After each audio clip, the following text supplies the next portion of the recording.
Hey, today we are testing dashcam from Xiaomi, the 70 Mi model, and we are going to test it in my car. I was driving with it for past week, I think, and before that I used a different dashcam for about 5 years. So I have to compare those two. Also compare it to the footage that you can make with your phone. I have iPhone 6 right here, so we will check how the image looks from the new cam, from the old dashcam, and from my phone, and also we'll compare how it looks by day and by night. In the box you will get electrostatic sticker for your windscreen, the dashcam, micro USB cable with 90-degree angle connector, so you can better guide the cable. USB charger with a really low profile, so it's not sticking out from your power outlet. Sadly, there's no SD card in the package, you will have to buy one yourself, and the camera works with 8 gigs or more. The dashcam itself shoots in full HD, 30 frames per second, 130 degrees field of view, and it has Sony IMX323 sensor. It records with the H.264 codec. It has built-in Wi-Fi and microphone. There's one button, then there's one LED indicator, and there's a built-in battery, so you can run it without the power connection in your car. Before in-car installation, let's start with the application for your mobile phone. You will connect with the camera over Wi-Fi, so you have preview from the image sensor. You can align the camera correct way. You are always sure that the camera is pointing the right direction. When you have the preview working on your phone, you can clean the windscreen from the inside, then stick the electrostatic sticker to it, then stick the camera to your windscreen, adjust the angle, tighten the screw, and guide the USB cable from the USB charger to your dashcam. The cable is about 3.5 meters, so that's more than enough to connect your camera to the power outlet. And immediately after installation I noticed that the new camera is so nice and so small compared to the old one. The old one had to be positioned in such a way that when my passenger was trying to use the sun visor hit some buttons on the camera and triggers some function. It was a pain in the ass.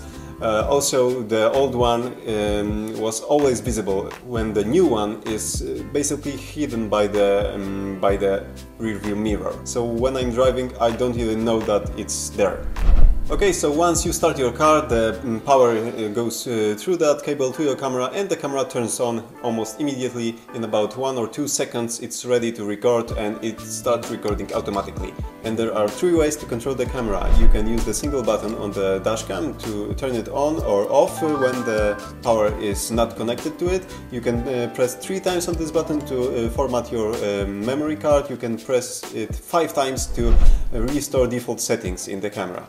You can also control the camera with voice commands, so you can say take picture to take picture, you can say record video to flag the current moment on the camera as an emergency video that will not be overwritten. You can also say record with sound, record without sound, turn on Wi-Fi and turn off Wi-Fi, so those are self-explanatory. And the magic happens when you are trying to use the mobile phone app. Over here you can of course see all the footage that is in the camera, divided into 3 sections. You have normal footage, emergency footage, and pictures that you have taken. Of course you can preview the image live from the camera. Firmware updates of course also are here, and some advanced settings like adjusting the voice control, the G-sensor, volume, and date on the footage. And the most impressive thing about the 70 Mi is that you don't have to take the memory card from it, ever. If you want to download the footage from it, do it with the app. If you want to update the firmware, you do it with the app. Everything happens through the Wi-Fi, you don't have to take the memory card out from the camera. Now let's compare image quality with my old dashcam and my iPhone. Please keep in mind that YouTube is making its own encoding on this video, so the quality might get a little bit worse than the actual footage from the camera.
So considering the price, size, features and image quality, I think this is the best dashcam I've tested so far.